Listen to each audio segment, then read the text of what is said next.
कौन पहुंचा रहा था कांग्रेस के काफिले की तमाम जानकारियां नक्सलियों तक? पल पल का अपडेट कौन बता रहा था? कौन बता रहा था कि किस गाड़ी में कौन बैठा है? क्योंकि ऐसी सूत्रों के हवाले से जानकारी मिली है कि एनआईए को अपनी जांच में पता चला है कि 2 ऐसे लोग थे जो कि कांग्रेस के काफिले में शामिल थे और नक्सलियों को तमाम जानकारी मुहैया कराई जा रही थी। हमारे तीनों संवाददाता इस चर्चा में हमारे साथ बने हुए हैं। राकेश, आज एनआईए की प्रारंभिक जांच रिपोर्ट भी जारी की जा सकती है, लेकिन जिन 2 लोगों पर इस वक्त शक गहरा रहा है उनके बारे में क्या कोई विस्तृत जानकारी मिल पाई है कि क्या वो कांग्रेस के काफिले के ही कोई लोग हो सकते हैं, कोई नेता हो सकते हैं, या फिर कोई ऐसे बाहर के लोग हो सकते हैं जो कि उस काफिले में घुस गए थे और फिर वहां से जानकारी पहुंचा रहे थे? देखिए तान्या, जो अभी की सबसे बड़ी खबर यही है कि एनआईए के सूत्रों के हवाले से हमारे पास जो खबर आ रही है उसके मुताबिक जो प्रारंभिक रिपोर्ट है वो आज हो सकता है कि गृह मंत्रालय को नहीं सौंपा रहे थे।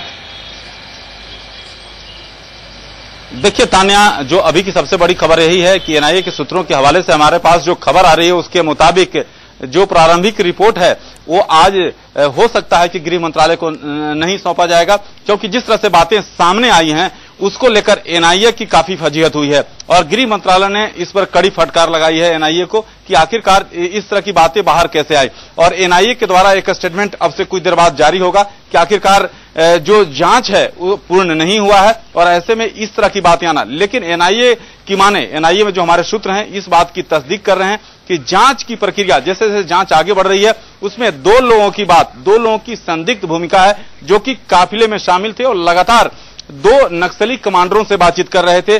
तो ये साफ होने के बाद कॉल डिटेल निकाला गया। कॉल डिटेल में जिस तरह से बातें आई हैं वैसे में खासकर जो राज्य कांग्रेस की है उसकी फजीहत होना तय है और ऐसे में अब साफ तौर पर एनआईए पर दबाव डाला गया है और एनआईए को कहा गया है कि सारे मसले को लेकर पूरी स्थिति स्पष्ट करे कि आखिरकार मामला क्या है। लेकिन ये साफ है कि 2 लोग काफिले में शामिल थे जो पल पल की खबरें जो हैं, जो काफिले की खबरें थी उसको पहुंचा रहे थे नक्सलियों के पास। तो ये काफी बड़ा खुलासा। जी बिल्कुल राकेश, धन्यवाद इस तमाम जानकारी के लिए। दीप्ति और सत्येंद्र, आपका भी इस चर्चा में हमारे साथ जुड़ने के लिए धन्यवाद। तो अब ये जांच की जाएगी कि कौन से वो 2 लोग थे जो कि इस पूरे काफिले की जानकारी नक्सलियों तक पहुंचा रहे थे और इस साजिश का हिस्सा थे। फिलहाल